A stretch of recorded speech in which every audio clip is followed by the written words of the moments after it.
What is authority marketing? I know you've heard people talk about it, and it's something that everybody says is really important, but what is it, and how do you do it, and how do you make it happen? Because apparently, if you do authority marketing really well, you can generate incredible leads, and you can get these leads really looking to you to be the expert, to be the authority.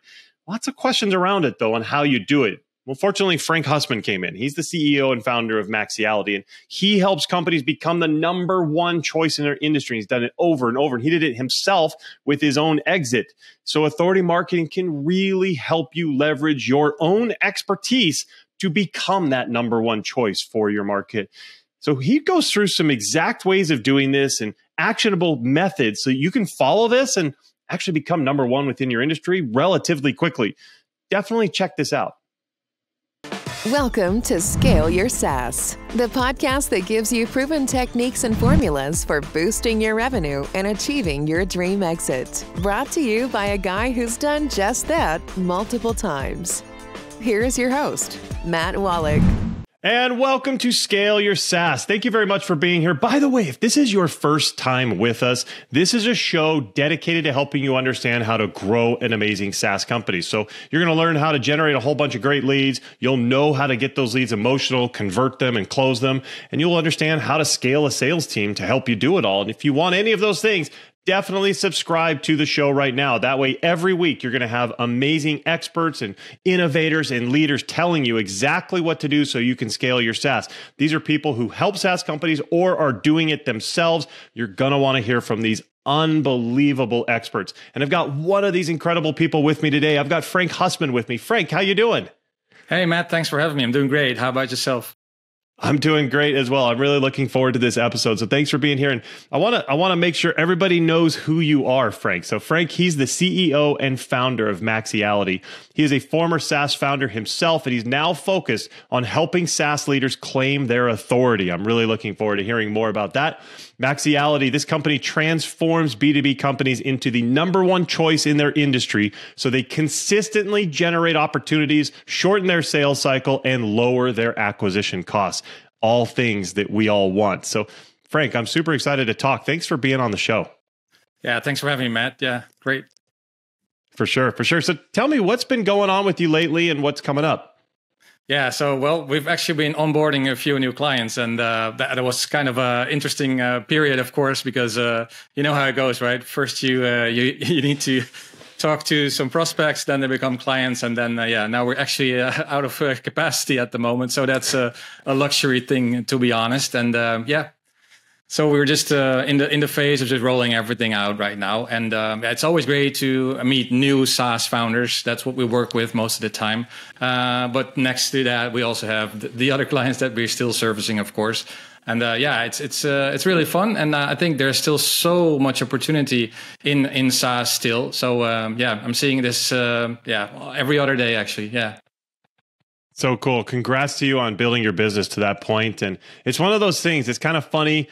A lot of people come to me because they need help generating leads or closing deals or what have you, and they always kind of laugh when I say, hey, you know what? Once you get to that new level, there's a new devil. You're going to hit a point where, you've got too much interest now. How do you manage that? How do you filter through and find the right ones that you need to work with? How do you scale your team so you can serve more?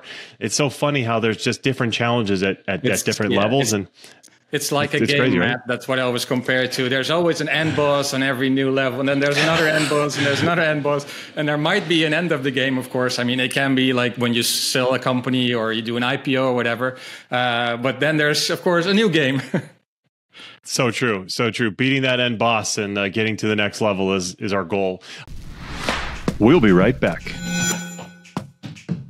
Hey, it's Matt. If you're anything like me, you check your website analytics and you see people coming to your site, but you have no idea who they are or what they're doing. Plus, why aren't they converting into leads? That's why I now use Leadfeeder. This thing is slick. Leadfeeder is a tool that shows me which companies are coming to my site, plus which pages they visited and in which order. So I can see their interest level just by what they're doing. You can use it too. You can track your site visitors' behavior and integrate the data from Leadfeeder with your CRM that helps make your lead generation efforts more targeted. The result, website traffic converts to sales. Click the link in the description and go to leadfeeder.com for a free demo and get a free extended premium trial when you let the rep know that you heard Leadfeeder through the Scale Your SaaS podcast. Finally know who's visiting your site with Leadfeeder. Do it.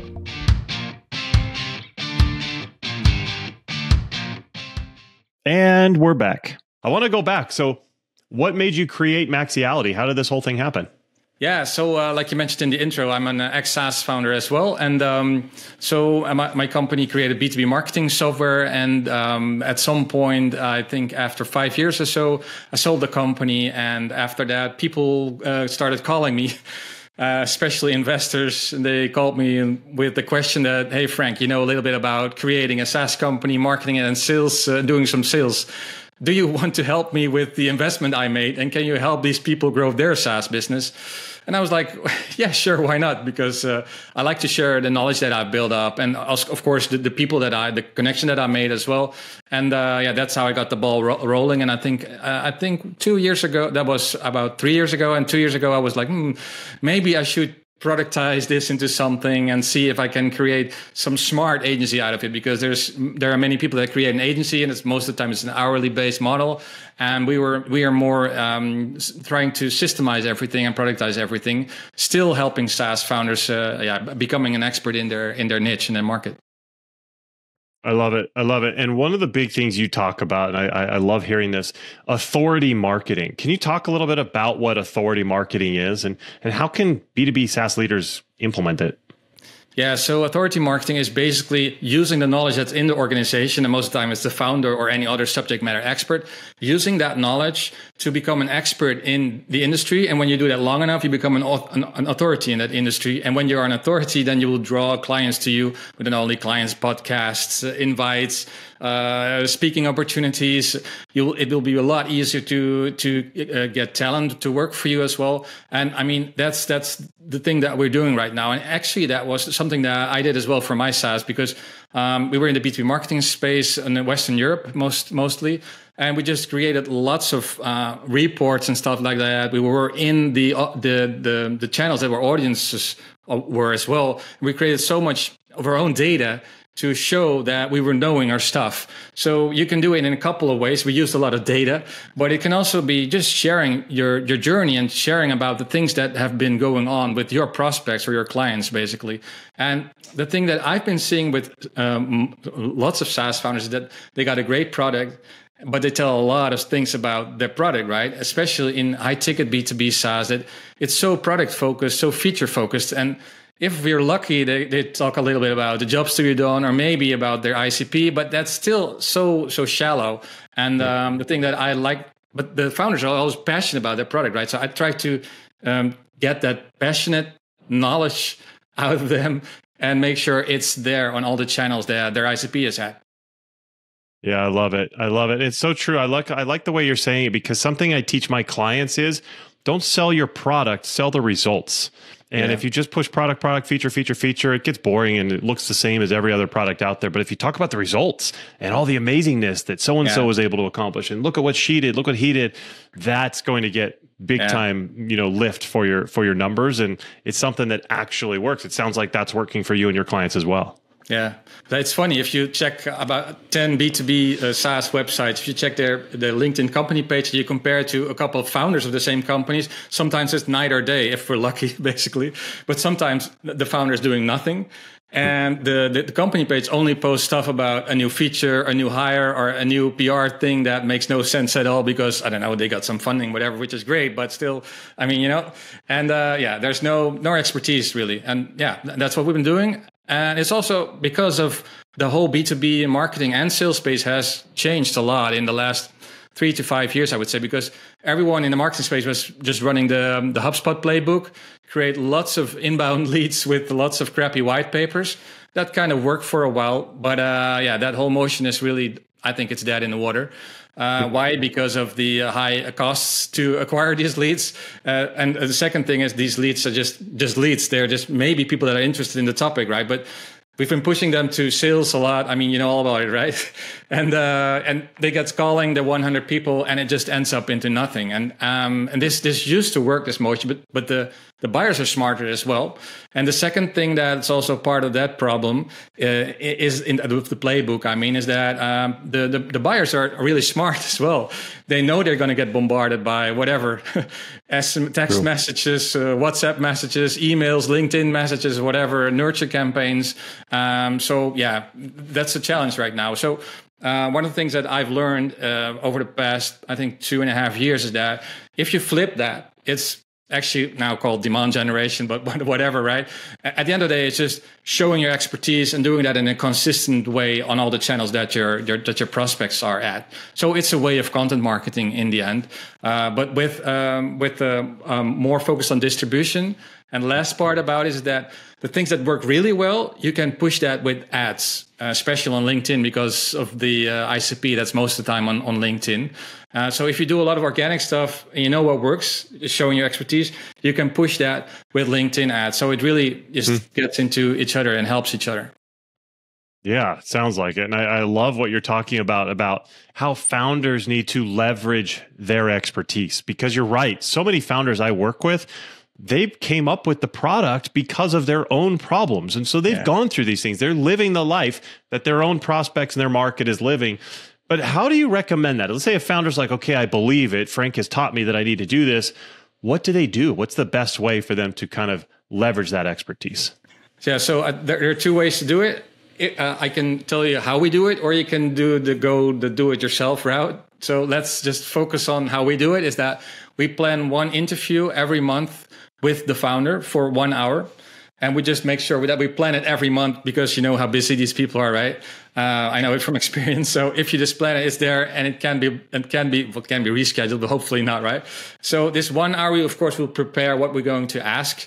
And we now got a great list of things that we can ask the founder. And we do it in a journalistic way. So we really try to coach the founders, well, because not everyone is really, they like to talk, right? But we need to coach them that they're going to say something that makes sense to their audience, right? Use the words that the audience uses. Some of them get it perfectly right out of the gate, but some of them need some coaching. So we really help them do that and create the message and make sure that they have their own unique point of view, because that's really, really important. Say something that, for example, that you definitely do not agree with, that it's something that's common in the market, for example, that creates a unique point of view, for example.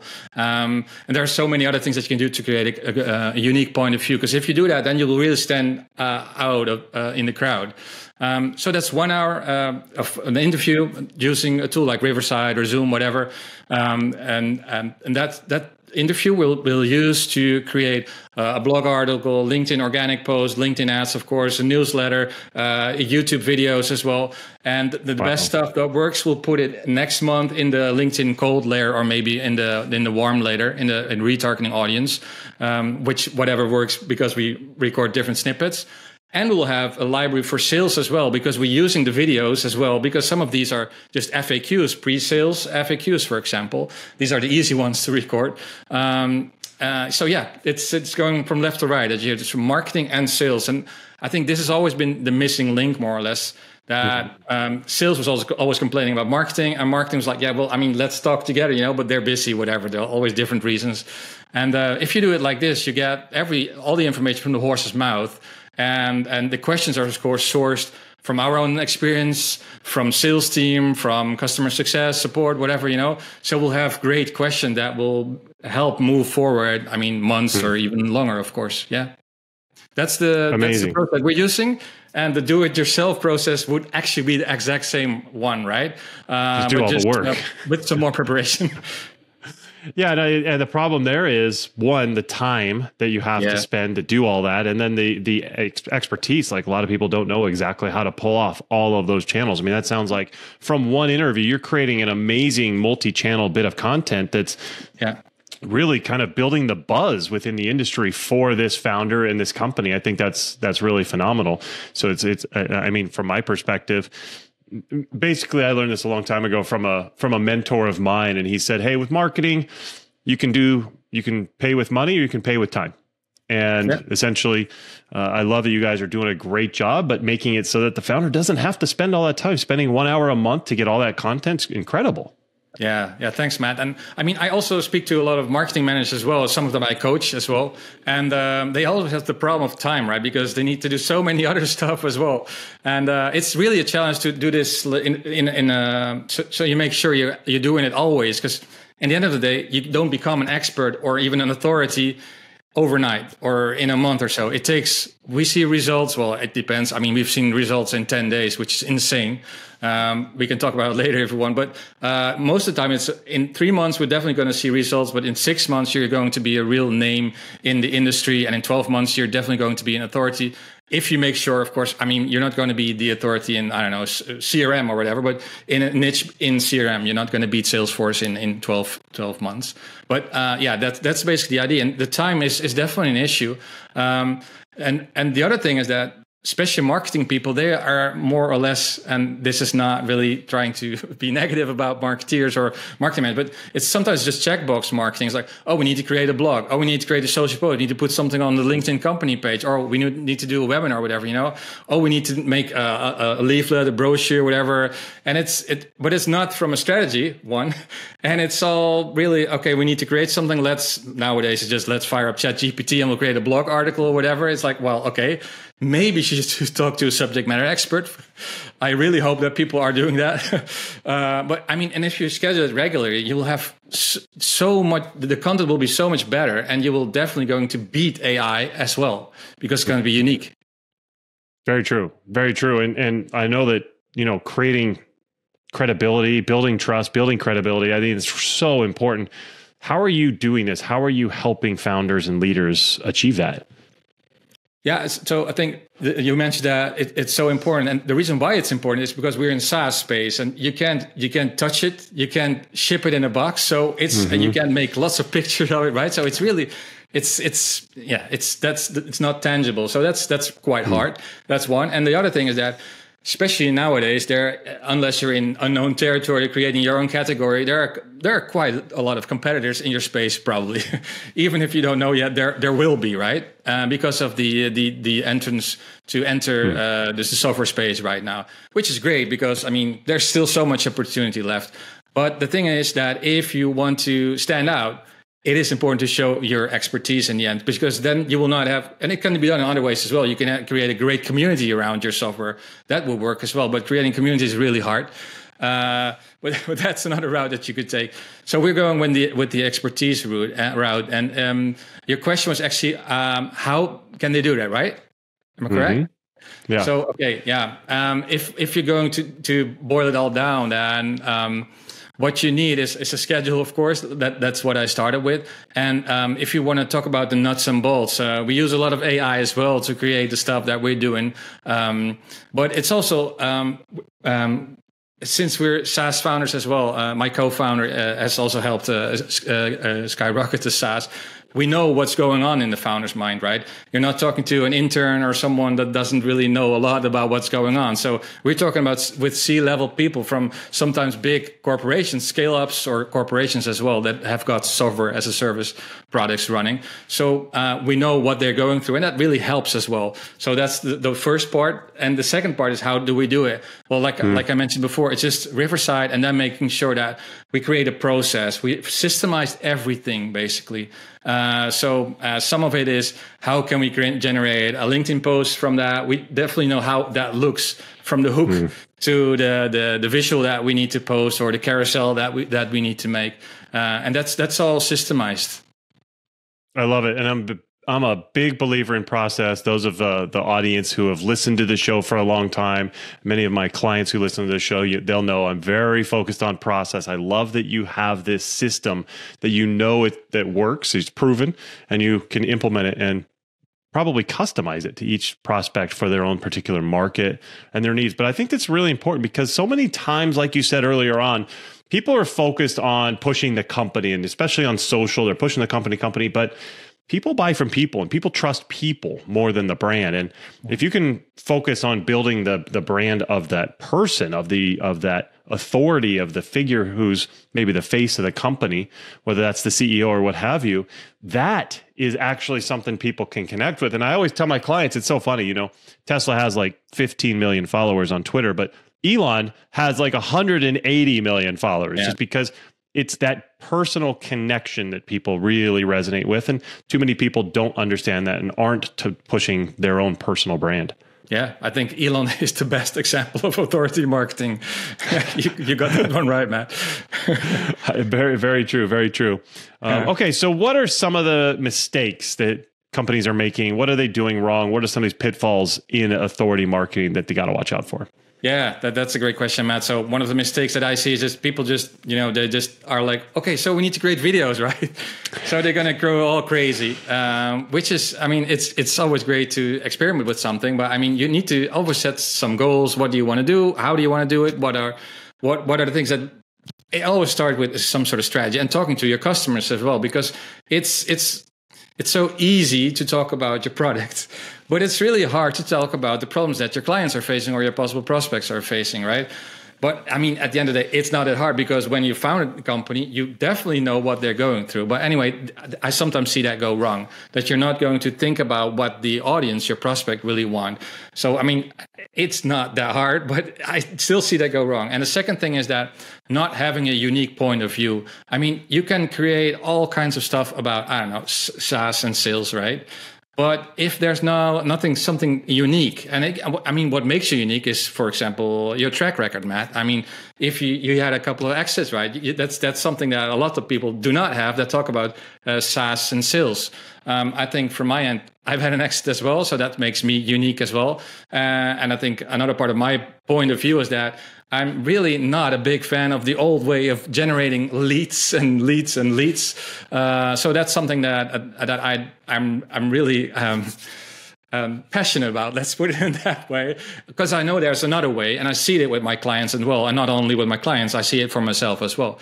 So that's having a unique point of view. So make sure that you develop that. And that's not something that you will, I mean, if you're just starting out with some new software that you created, it's not something that you'll probably have right out of the gate.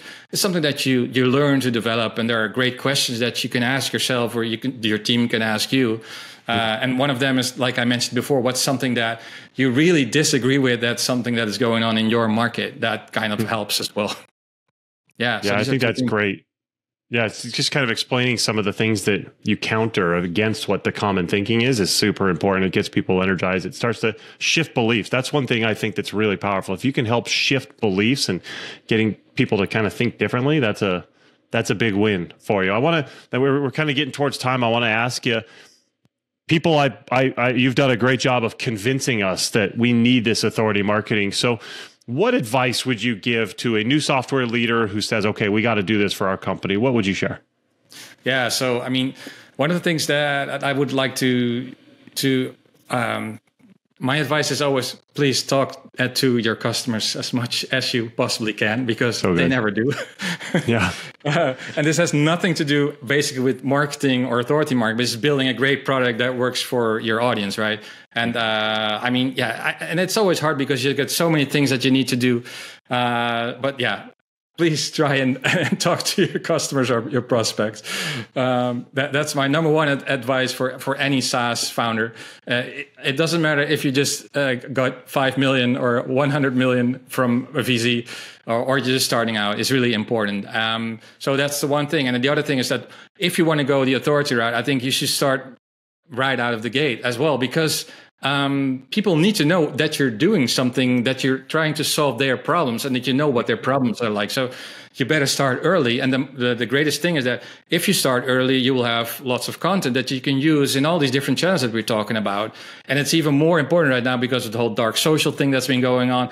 5 years or 10 years ago, we only had Google and a little bit of LinkedIn maybe, but now we got so many different channels, communities, Discords, whatever you not, right? WhatsApp groups. And so make sure that if you start out early, you can fine-tune your messaging, you can fine-tune your point of view, and you'll have a lot of a buffer of content that you can use when you want to advertise, for example, but you're already inside your ICP talking if you're doing this right. So, I mean, yeah, just start would be the number one tip, but make sure that you do have some sort of strategy behind that. Love it. And I totally agree. Most people don't talk enough to their customers or target market. And it just gets you so much. You learn exactly what they're thinking and what their angle is and how they're concept of a certain problem is, and then you can build out your product towards that. You can build your marketing and all of that towards it. You can build your sales process towards it. It's just so much that you miss out on if you don't really truly understand your market. So I think that's excellent advice, Frank. And this has been awesome. It's been a whole lot of fun. I love hearing your passion for what you're doing. Can you share with us, how can our audience learn more about what you're doing in Maxiality? Yeah, just go to Maxiality.com, and I've got some free trainings and stuff as well if you want to know more about authority marketing and doing it yourself as well, or connect with me on LinkedIn. I'm Frank Husmann, and yeah, it's been a pleasure to share everything that I know about authority marketing with you, Matt, and your audience. Thanks. You're welcome. And thanks for being here. And everybody else out there, thank you for listening. Thanks for watching. Really appreciate it. Once again, make sure you're subscribed. You don't want to miss out on any other amazing experts like Frank that we have coming up. Hit that subscribe button, then you'll be good to go. We're also looking for reviews. So if you feel like we're giving you value and you're hearing great stuff like what Frank shared today, please give a review. That will help us spread the word so that anybody else might find us as well. So thanks for being here. Take care, and we'll see you next time. Bye-bye. Thanks for listening to Scale Your SaaS. For more help on finding great leads and closing more deals, go to mattwolach.com.